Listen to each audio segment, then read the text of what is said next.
Lana Del Rey has defended her decision to perform in Israel next month in a statement she posted on Twitter. The singer has been criticized since announcing her debut performance at the Meteor Festival, with some people calling it a serious mistake. "I would like to remind you that performing in Tel Aviv is not a political statement or a commitment to the politics there," she wrote. "I'm doing the best I can, and my intentions are better than most." Lana cancelled a show in Israel in 2014 as a result of the war that summer between Israel and Palestinian militants in the Gaza Strip. Despite her reference to the city of Tel Aviv, the Meteor Festival is scheduled to take place at Kibbutz Lehavot HaBashan in the Upper Galilee region. "We don't always agree with the politics of the places we play within or even our own country," she added. "But we are musicians and we've dedicated our lives to being on the road." Some people aren't satisfied with Lana's stance, and have compared her performing in Israel to performing in South Africa during the apartheid era. The Palestinian Campaign for the Academic and Cultural Boycott of Israel urged the singer to reconsider. Saint Nada.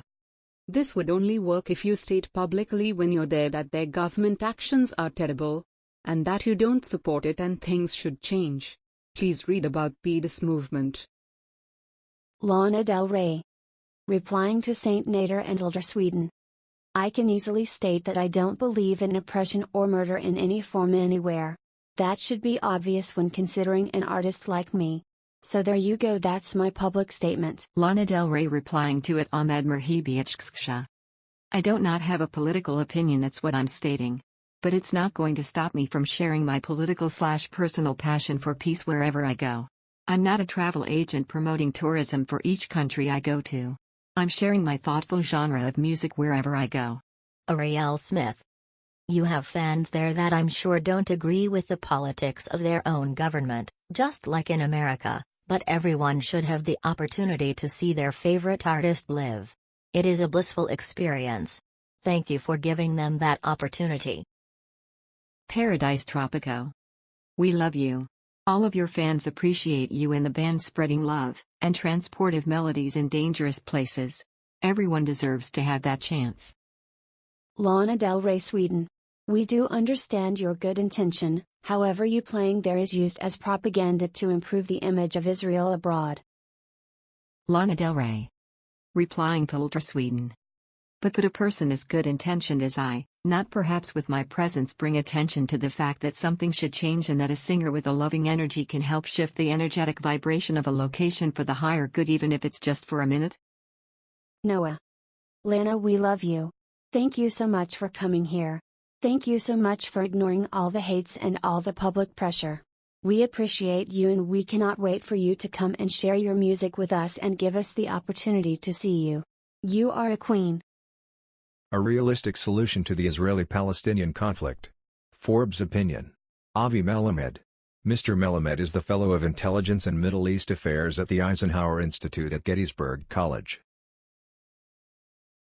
A constructive breakthrough requires an outside-the-box approach based upon three major premises.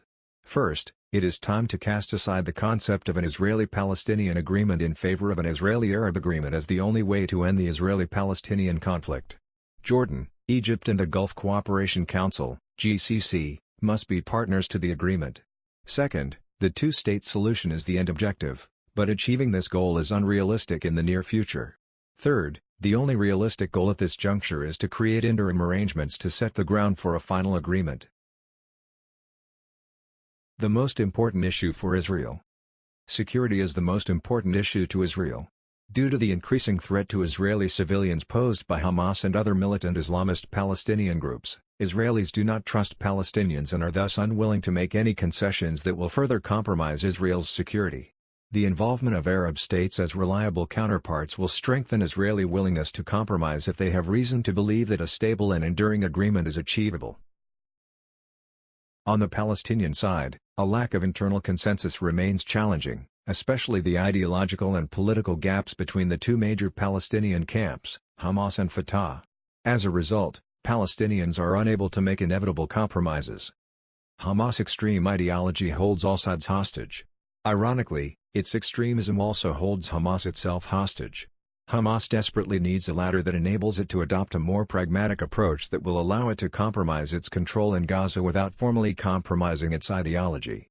The involvement of proactive Arab states will provide that crucial ladder. Yusuf Munayyer.